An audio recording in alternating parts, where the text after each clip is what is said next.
Recording in progress.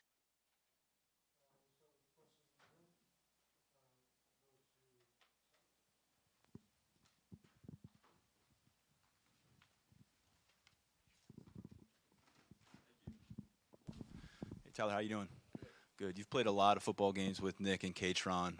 The way they have been producing, and specifically Katron, kind of stepping up here the last few matchups in the postseason, how does it change the ceiling for this offense when you guys put a game plan together and the opponent has to deal with you've put on film? Yeah, I think when those guys are going, obviously the run game, really in any football game, is going to be really important. So having that is huge for us as an offense. And like you said, when you have more than, we have a pass game, we have a run game, we have a lot of different things you have to defend. That obviously is going to help us and be able to let us do a lot of different things. So yeah, it's been great, and I think this is as good a time as any for them to be playing the way they have been. So it's been awesome, to be able to block for them, and the way they run the ball has been great. And then Mike.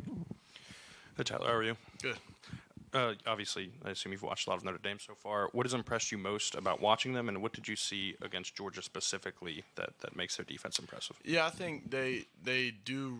They do it really well, and it's not going to be they're not going to try and really change what they do based off someone else. They're going to do what they do best, and I think they got a lot of talent all over. I know they got some talented guys in their secondary, and they got some talented D ends and D linemen. So I think it's going to be a really good defense, and we're going to have a great week of preparation. But yeah, we got a lot of respect for them, and they've played some really good games towards the back end of the season. We'll go to a Zoom question. Max, Ralph, and then Mike, you're next. Hey, Tyler, thanks for the time. Drew made mention of the fact that Notre Dame's secondary is really tall. They don't have a guy under 6 foot. Xavier Watts at safety is one of the better players in the country. Does a matchup like that with guys who may be able to cover a guy with your skill set in a different way excite you?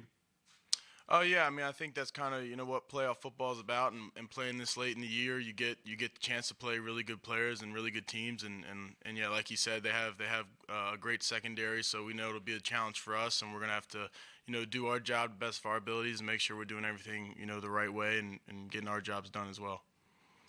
Over here in the front, Mike. Over here, Tyler. How are you? Good. The growth of Drew, what have you seen in his time here, and how has it happened, and what does he do best these days? Yeah, I think really this whole season, just kind of the way he's managed the offense. You've seen his natural ability to play football and make the big throws and stuff like that. But kind of his way to have us all on the same page and kind of be the leader of an offense, which you need out of a quarterback. I think has kind of been his biggest step into this season, and it's been awesome to see. And you kind of see his confidence. You can kind of see it a little bit more now in the field, and I think that's been really big for him and our offense in general. We'll stay on Zoom. Devin Jackson, Philadelphia Inquirer.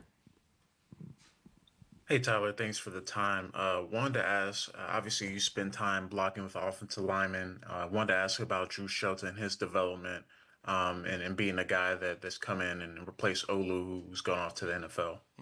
Yeah, I think Drew's biggest thing when he came in was his athletic ability, and he's kind of been able to keep that. Obviously, he had to put on some weight, but I think the job he's done at keeping what was his best attribute was the athleticness, and then being able to put that weight on, I think has been really good for him. Obviously, being able to move at left tackle, there's some of the best athletes in the world, the guys that can really play left tackle, and he's one of them. So just having a guy like that, obviously replacing Olu is hard to do, but he's been a really great left tackle for us, and he's a great teammate and a great friend. So it's been awesome to kind of see him do well this year. We'll stay on Zoom. John Petishnock.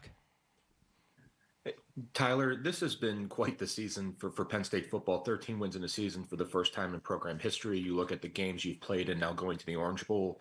Beyond competing for a national championship, have you allowed yourself to just stop and think about kind of the time and place that you guys have Penn State football in right now?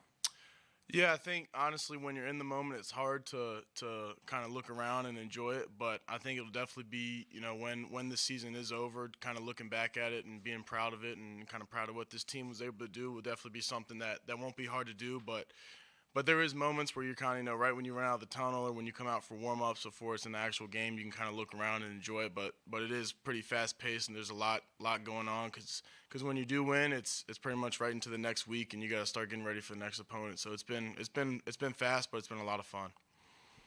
Let's go to Adam Rittenberg, ESPN.com. Tyler, thanks for your time. I mean, you've been used in so many different ways this year by Coach Kudlnicki. I'm wondering what it's been like going through that all year, and do you think you still have ways to throw defenses off, even though there's obviously a lot more tape on your offense than there was at the start of the year?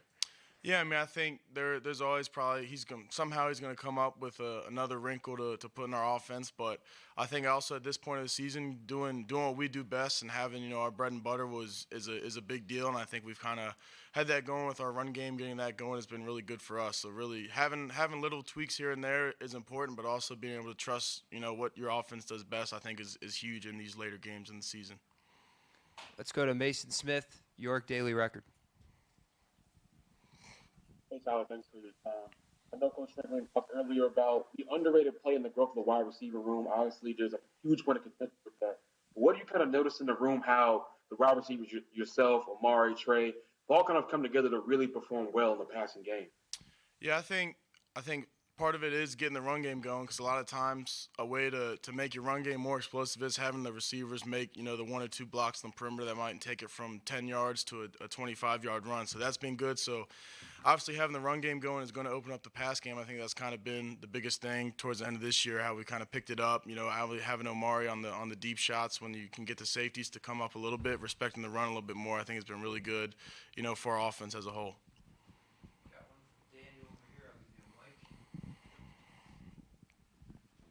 Tyler, you mentioned having Omari and hitting some of those deep shots. I mean, how much does that change opposing defenses when you are able to hit on a couple of those early, like you saw against Boise State? Yeah, I think it's big for us. Obviously, it kind of just helps us stretch the field out more and have more areas that the defense knows they have to defend based off of what guys are capable of. So I think that's going to help us out. Just having more space that they have to be worried about is a big part of offensive football. Being able to spread them out is big. So that's been awesome. Any more? We got John right here. Tyler, how have you seen Amari grow off the field since he got here? Yeah, I think he's been a similar guy. He's kind of a laid back guy. He's not, you might not notice him when he walks in the room. He's not gonna. Yeah, see, I didn't even notice him standing in the room over here. But yeah, he's been awesome. He's kind of been the same guy even through the ups and downs. So it's been fun to kind of see him pick it up and get some recognition towards the end of the year. But yeah, that's a prime example of it right there. We got 2 more, Tyler and then T-Frank. Tyler, James a little while ago told us that Nick has a decision to make about his future. He says they hope he's back in 2025, but if he moves on, they're going to do the best they can to get him drafted as high as possible. You had a similar decision last year, last December. What was the feedback like from Penn State when you're working your way through that? And ultimately, how did they fulfill some of the promises or some of the path that they laid out for you last winter, this year? Yeah, I think when I was in that situation, it wasn't necessarily them like trying to pull me away from one decision or the other. It was just them giving their side of the story, and then they'd also show me all the benefits if I decided to make a different decision than I did. So I think that's kind of what they do well. Is it's not we don't want you to do this. It's more this is what this would look like. This is what this would look like, and it's really up to that person and what's best for them to make the decision. But yeah, I mean they've been great, and I think. There's no right answer in those situations for a lot of guys, and I feel like I was kind of in a similar situation where it would have been good if I decided to leave or good if I came back. So it's really up to the person, but they're great with it, and they're going to take care of you either way. So it's been good. Tyler, how you doing? Good. PFF says that you've caught 61% of your contested catches this year, which is a really impressive number. And I always think back to, I think it was your first touchdown against Rutgers back in 2021. It just seems like it's been a natural skill for you throughout the years. So how do you develop something like that? And what do you credit to in that moment of having to make a catch with somebody, right there on top of you when you're trying to do it? I'd say kind of the natural part of it, I would give credit to the playing multiple sports and playing basketball and baseball as well as football, kind of having different hand-eye coordinations with different types of catches, basketball going up where it's a rebound, alley-oop, stuff like that.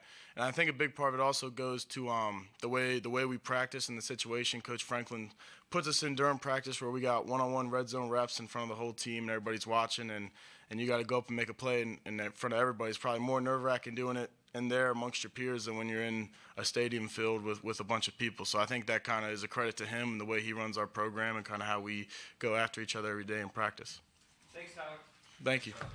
Recording stopped.